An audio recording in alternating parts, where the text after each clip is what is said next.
Hi, this is Lynn Widmeyer coming to you from Jefferson County, West Virginia. We have a lot of older, retired folks here in our county, and I'm so pleased to say so many of them volunteer. So what better time to honor their efforts than during upcoming National Volunteer Month? Today I'm interviewing two people who did so much to make sure we stayed healthy, got our vaccines and our boosters during the COVID epidemic, Michelle Goldman and Larry Togans. Please enjoy hearing them how they volunteered to help keep us healthy. And remember, volunteer early and volunteer often.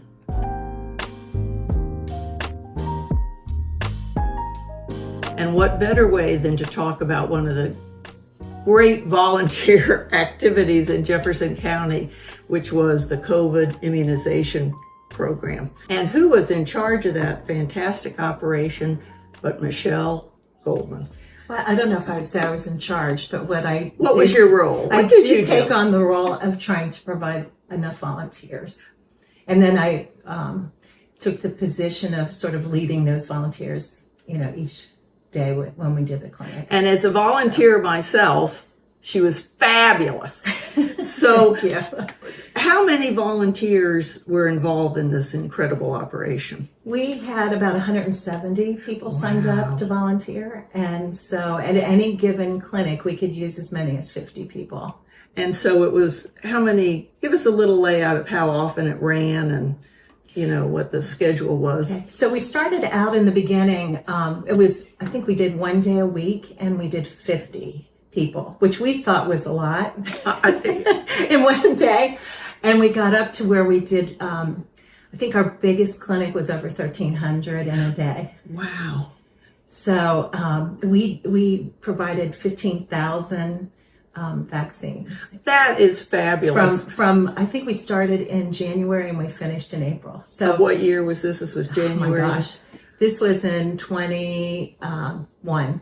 2021. Now, the volunteers included, people like myself who have no training in medical stuff. I just directed people to their table. But you had nurses, you had professionals, Tell us a little bit about all the people that helped, their backgrounds and what they did. Well, what was, I've done different volunteer kinds of coordinating in the past, especially from like the free clinic. But what made this a little bit different is there were a lot of professional people who were not able to go to work. There were a lot of professional... Because of COVID. And there were a lot of professional people who were retired and were at home and were used to being active in the community, but really, were getting bored with being home, I think. And so... how many series can you watch on Netflix? I know. Everybody worked together. We had a real sense of purpose, and we had a lot of fun doing it. And it was our social outlet, which was so cool. Call it, as I said, my role was to tell people to go to which table to get their shot. So I said, it was great training to be like a hostess at IHOP. But it was like a COVID cocktail party. People were thrilled that they were there to get their vaccine. It ran like clockwork, largely to you. And it was just a great event. In the beginning, we were seeing people who were really on the older end of life, who'd been at home for a year and afraid to leave, and they came in for their vaccines. And so for them, this was sometimes the first time they'd ever left their house. I have to say, those older people were the most appreciative group of people that, we vaccinated, and many times they left crying. Not because the shot hurts, but because... let's make that clear. They felt that, they now could go see their grandchildren, or they could go out in public. They could do things they hadn't been able to do, and they felt safer. And so that it was so incredibly rewarding for all of us. I think that's why I kept showing up. Well, and the sense of community was astounding. Yeah. The number of volunteers, because there were volunteers who were volunteer medical staff who were giving the shots. There were volunteers welcoming people. There were volunteers in the parking lot to let people know how how to get in. There were volunteers who were intake workers who sat there and did all the paperwork to get you through. And there were volunteers who were managing, you're supposed to wait, 10 minutes or something afterwards, who were standing there and making sure everybody did their allotted time. And you made it all seem so seamless. It was so It was so It was a good thing that we impressive. were wearing masks because I wasn't always smiling after. Well, the one thing, Len, that I would like to say too is that it wasn't just, the regular citizens, that came to volunteer, but we had National Guard that came to help us. Oh, I remember the guys in uniform. Right, we had the town police who helped us with coordinating traffic, and we had people from the hospital who would come over and volunteer to provide the different services that we needed. We needed a little more healthcare than what we could pull from the community because a lot of healthcare workers were really in demand at that time. So it was hard to get people to do the vaccines unless they were retired. So it really was a real mixture of different ages even, and different from all walks of life, that came to help. But I do have to, as someone who's older, I got to give a shout out to my peeps because there were, what do you do when you get older? Well, you can volunteer. And this was proof positive that you can be older and help your community. Because there were a lot of my my cohort group there. Yeah. Well, I still do a lot of volunteering. I volunteer for Red Cross, and I do have to speak up for the retired people because almost in every activity I do where volunteers are needed, it's generally the older folks that step up. And we're always trying to figure out how do we get these young people involved. And you have to let them get old. I guess they have more time. They have to get 30. They have to get a few 30, 40 more years, and then they'll be there. And their kids have to grow up. And their kids have to. Yes. So thank you, Michelle, for sharing this. Well, thanks for coming and being our little director. My hostess with the hostess. That's right. Clinic, you were great. I think I found my calling. But anyway, thank you so much for talking with me. Oh, you're welcome. Today I'm talking to Larry Togans, whose most recent community activity is to help ensure that all people, especially older people, get COVID vaccinations and flu shots. So we're going to talk about his efforts in that regard.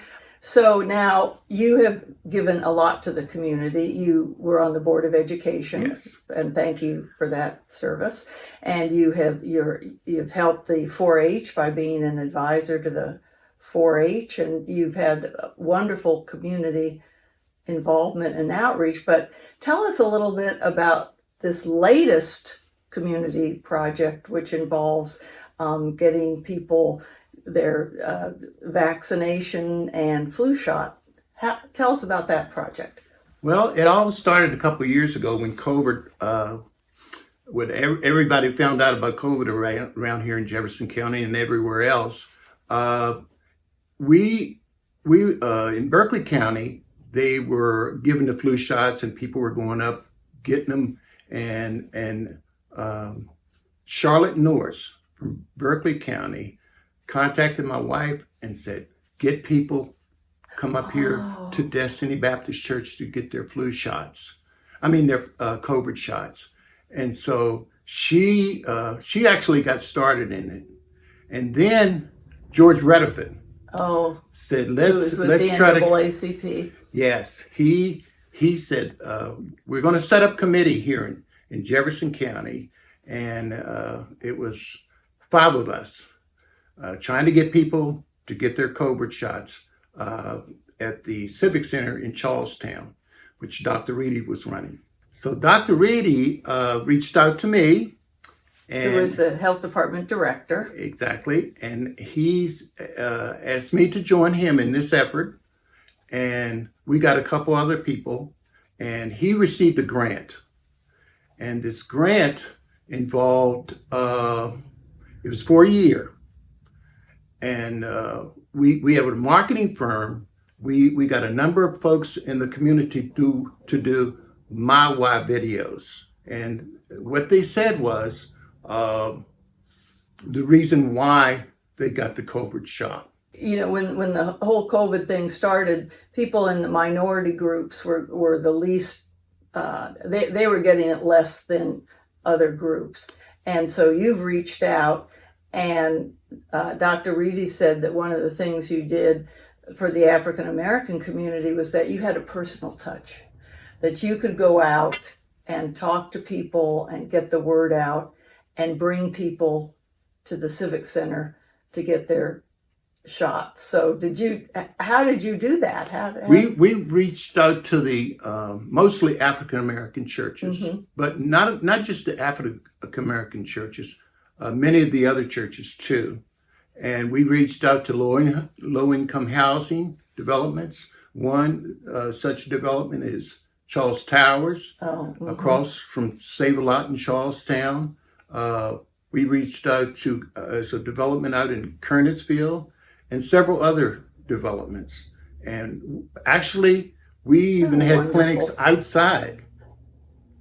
We went outside to give the and you shots. Provided transportation too. We provided transportation. So there was no excuse. No excuse. No excuse. And we just recently had a clinic down at Charles Towers, and we had 25 folks that got their COVID shot and the flu shots. Oh, that's wonderful. So how many people do you think, what do you feel proudest about in terms of your turnout? Did you get a lot of success? We've had a lot of success and throughout the county, and it's too many to even count. Oh. We were at the Job Corps. Like I said, it was a development out in Ranson that we visited, and just all over the county. So what's the next step now? I mean, well, the emphasis on COVID has kind of died down. Thank you. I mean, because we seem to have overcome it. So, Lynn, people still are dying in West Virginia from the COVID. I look at the numbers. Believe it or not, I look at them every day on the website. So you're keeping tabs on what things are going on and making sure that we're doing everything we can to reach out to people. Everything that we possibly can, because it's still here. It is still in Jefferson County. Well, I think what you're doing is absolutely fabulous. And you know, you've had a long history of community involvement. Now, my other question I always ask is, well, of course, we want you to stay in West Virginia. As I said, we're both in our 70s, but he's older than me. Are you going to stay in Jefferson County? I have no place else to go. Yay! I want to thank you for chatting with me, and I want to thank you for caring so much about the community. And I also want to thank you for staying put, because I hope all these wonderful people will not leave Jefferson County. I hope not too. Thank you very much.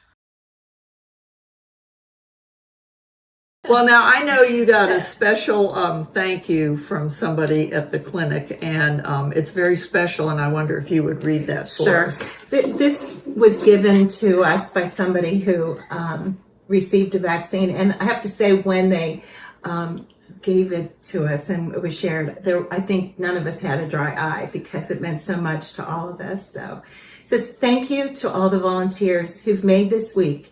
It's a tribute to our country that all of you have come here together to help. It's wonderful to see everyone here helping the common good. It is spiritual and emotional medicine we need, as well as physical medicine. And I just want all of you to know how much I appreciate it. It does my heart good to see all of you here. Thank you, each and every one. Signed, a happy camper. Well, I think that says it all. Yes. Hi, this is Lynn Widmeyer. If you've been enjoying my videos, I'd appreciate you pressing the like button, leaving a comment, and then subscribe to get future videos by email. This all really helps grow my viewership. Thanks for watching.